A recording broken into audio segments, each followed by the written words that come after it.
In the spring, when the banyan tree was full of small red figs, birds of all kinds would flock up into the branches.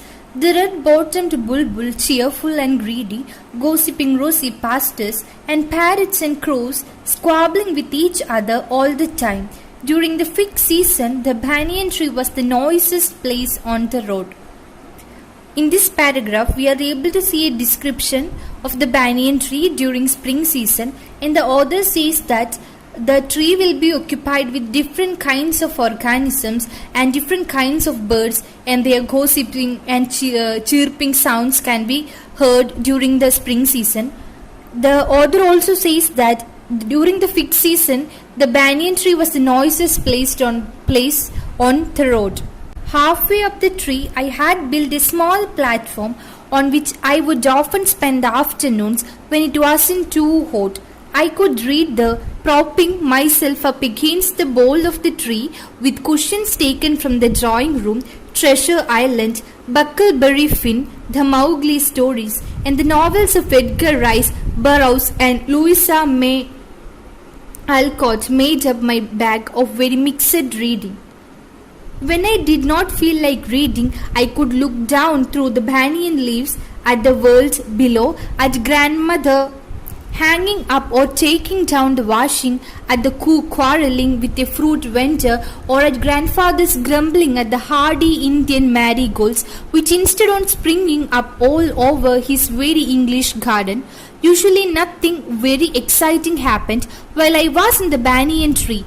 But on one particular afternoon, I had enough excitement to last me through the summer. That was the time I saw a mongoose and a cobra fight to death in the garden while I sat directly above them in the banyan tree. It was an April afternoon, and the warm breezes of approaching summer had sent everyone, including the grandfather, indoors. I was feeling drowsy myself and was wondering if I should go to the pond behind the house for a swim when I saw a huge black cobra gliding out of a clump of cactus and making for some cooler part of the garden. At the same time, a mongoose whom I had often seen emerged from the bushes and went straight for the cobra.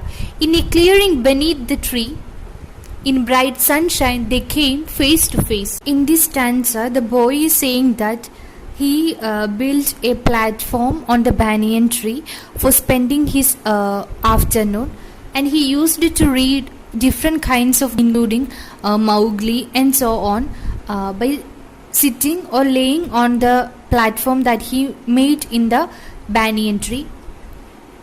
When he did not feel like reading, he used to look down from the top of the banyan tree, and the author also describes the visual that the boy see from the banyan tree, that is the grandmother hanging up or taking down the washing, and the grandfather grumbling at the hardy Indian marigold and so on. And the boy says that all these are usual sight and nothing special is in it, but he had enough excitement to the last summer, that is a special sight.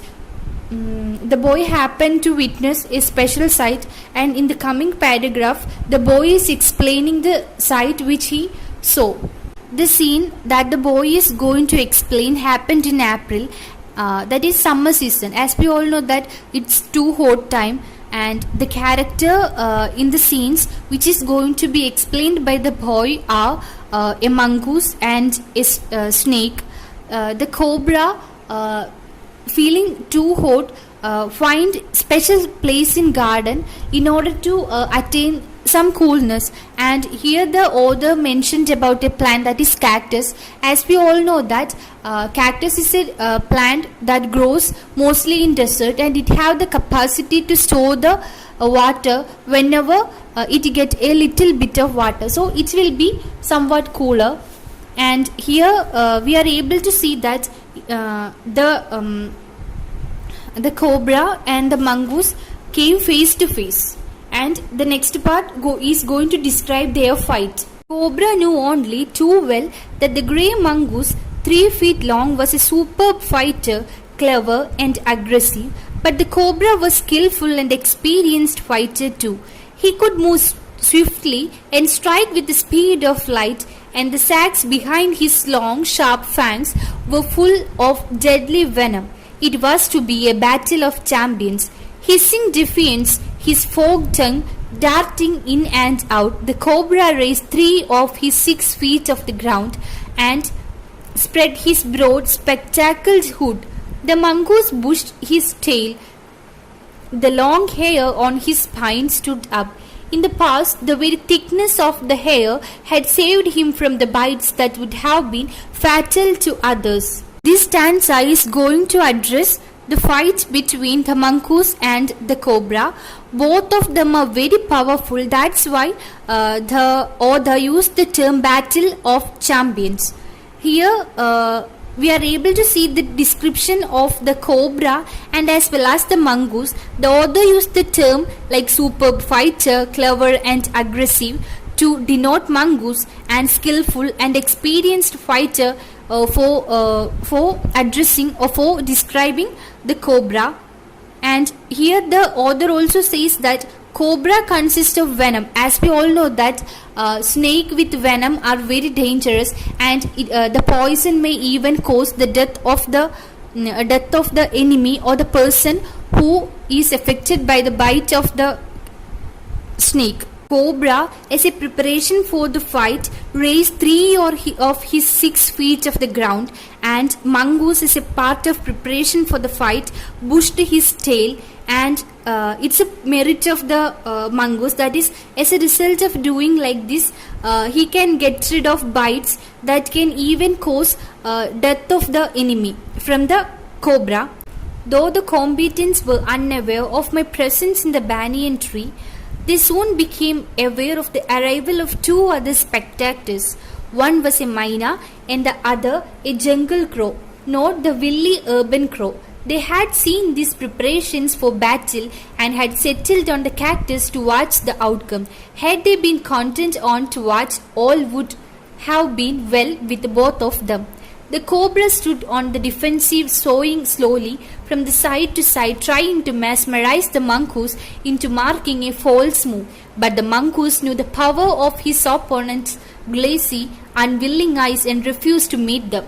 Not only the boy who sat on the banyan tree, but the crow and a myna were also a witness for the fight between the mongoose and the snake, and they were seated on the cactus, and they were keenly watching the preparations made by both the combatants, that is, the snake and the mongoose, for the fight. 2 സീസണിനെ കുറിച്ചിട്ട് author mention ചെയ്യുന്നുണ്ട്. ഒന്നാമത് പറയുന്നത് spring സീസണിനെ കുറിച്ചിട്ടും രണ്ടാമത് പറയുന്നത് fig സീസണിനെ കുറിച്ചിട്ടുമാണ്. Spring സീസണിന്റെ പ്രത്യേകത എന്ന് പറഞ്ഞു കഴിഞ്ഞാൽ എല്ലാ തരം പക്ഷികളും അല്ലെങ്കിൽ വിവിധ തരം പക്ഷികൾ ആ ഒരു മരത്തിലേക്ക് വരികയും അവരുണ്ടാക്കുന്ന ശബ്ദങ്ങളെല്ലാം കുറിച്ചിട്ടാണ് ഇവിടെ ഓഥർ പ്രത്യേകിച്ച് പറയുന്നത്. പിന്നെ ഫിഗ് സീസണിൽ എന്ന് പറഞ്ഞു കഴിഞ്ഞാൽ ഏറ്റവും കൂടുതൽ നോയ്സസ് ആയിട്ടുള്ള പ്ലേസ് ബാനിയൻ ട്രീ ആണെന്ന് കൂടി ഇവിടെ ഓഥർ മെൻഷൻ ചെയ്യുന്നുണ്ട്. പിന്നീട് പറയുന്നത് ആ ഒരു ബാനിയൻ ട്രീന്റെ പകുതി എത്തുന്ന ഒരു സ്ഥലത്ത് ആ കുട്ടി ഒരു ഒരു ഇരിക്കാനും പാകമായിട്ടുള്ള ഒരു പ്ലേസ് ഉണ്ടാക്കിയിട്ടുണ്ട്. മരമെല്ലാം വെച്ച് കെട്ടി ഇരിക്കാൻ പാകത്തിൽ ഒരു പ്ലേസ് ആ കുട്ടി ഉണ്ടാക്കിയിട്ടുണ്ട്. പിന്നീട് നമുക്ക് ഈ 2 ഫൈറ്റേഴ്സിന്റെയും ഡിസ്ക്രിപ്ഷൻ കാണാൻ വേണ്ടി പറ്റും. മംഗൂസ് എന്ന് പറഞ്ഞു കഴിഞ്ഞാൽ നല്ലൊരു ഫൈറ്ററാണ്, ഭയങ്കര ക്ലെവർ ആയിട്ടുള്ള ഒരാളാണ്, പിന്നെ അതേപോലെ അഗ്രസീവ് ആണെന്ന് പറയുന്നുണ്ട്. അതേസമയം കോബ്രയാണെങ്കിൽ ഭയങ്കര സ്കിൽഫുൾ ആണ്, അതേപോലെ ഇങ്ങനെ ഫൈറ്റ് ചെയ്തിട്ട് ഒരുപാട് എക്സ്പീരിയൻസ് ഉള്ളതാണ്. പിന്നെ പറയുന്നത് കോബ്രക്ക് വിഷം ഉണ്ട് എന്ന് പറയുന്നുണ്ട്. അതേപോലെ ലൈറ്റിന്റെ വേഗതയിൽ മൂവ് ചെയ്യാനുള്ള കഴിവുണ്ട് എന്ന് പറയുന്നുണ്ട്. നമുക്കറിയാം ഏറ്റവും നമ്മൾ പൊതുവെ പറയുമ്പോൾ ഏറ്റവും കൂടുതൽ ഫാസ്റ്റ് ആയിട്ടുള്ള ഒരു സംഭവമാണ് ലൈറ്റ് എന്ന് പറയുന്നത്. ലൈറ്റിന്റെ സ്പീഡാണ് നമ്മൾ ഏറ്റവും ഫാസ്റ്റ് ആയിട്ട് പറയുന്നത്. അപ്പോൾ കോബ്ര അത്രക്കും സ്പീഡിൽ മൂവ് ചെയ്യുന്നതാണ് ഓഥറുടെ പറയുന്നത്. പിന്നീട് കാണാൻ പറ്റുന്നത് ഈ ഒരു കാഴ്ച ഈ ബാനിയൻ ട്രീന്റെ മുകളിൽ നിന്ന് ഈ കുട്ടി മാത്രമല്ല കാണുന്നത്, പക്ഷെ 2 ആൾക്കാർ കൂടി ഒരു കാക്ടസിന്റെ മുകളിൽ ഇരുന്നിട്ട് ഈ കാഴ്ച കാണുന്നുണ്ട്, ഈ ഒരു ഫൈറ്റ് കാണുന്നുണ്ട്. ആ ആൾക്കാർ ആരൊക്കെയാന്ന് വെച്ച് കഴിഞ്ഞാൽ ഒന്ന് മൈന, ഒന്ന് ക്രോ. അവരും ഈ 2 വീരന്മാരെ യുദ്ധം കാണാൻ, ഒരു ഫൈറ്റ് കാണാൻ വേണ്ടിയിട്ട് അവരും തയ്യാറെടുപ്പിലാണുള്ളത്. Hope you got an idea about this section, and this video will be winding up to this, and the remaining part will be taken on the next video. And in the next part we are going to discuss about the fight and the aggressiveness and the horrible moments during the fight between the mongoose and the snake. And I hope that you will be waiting for my next video, and it will be posted as soon as possible. Thank you for listening.